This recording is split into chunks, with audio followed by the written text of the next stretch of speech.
মসজিদে ইমামের বেতনের পাওনা টাকা চাওয়া নিয়ে দ্বন্দ্ব, বাড়িতে ঢুকে হামলা, আহত একই পরিবারের ৪ জন।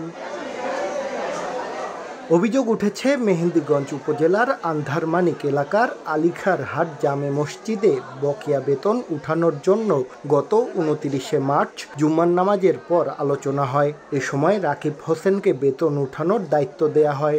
নামাজ শেষে সাবেক মেম্বার সিরাজুল ইসলাম ব্যাপারীর কাছে ৯ মাসের বকেয়া বেতন চান রাকিব।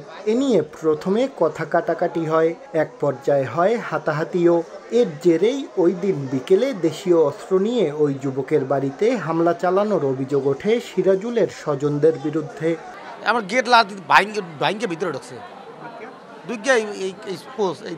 আমার আমি একটা কোপ দিছে একটা কোপ দিছে। সে আমার ছোট ভাইকে একটা ঘুষি দেয় এবং সে বিভিন্ন খারাপ ভাষায় গালাগালি করে।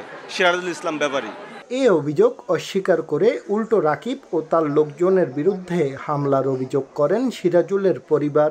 রাকিব আর মুতাসেল দুই ভাই দইরা অনেক মারছে, পরে আমি দৌড়ায় গেছি, আমার বাবারে আমারে লাথি মারছে। যাই কইছি যে ভাই আপনি আমার বউটারে লাথি দিলেন কেন? এই দেখেন আমার কি করছে পিঠা। দেখি যে আমার আব্বুরে মারধর করতেছে, আমি এটা থেকে দৌড়ে গেছি, ওদের হাতে ছুরি ছিল, ছুরি দিয়ে আমার হাত লেগে পড়ে দিয়েছে।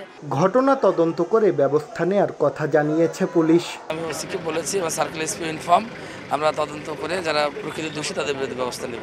আলীখার হাট জামে মসজিদে গত ৪ বছর ধরে ইমামের বেতন সংগ্রহের দায়িত্ব পালন করে আসছে রাকিবের পরিবার।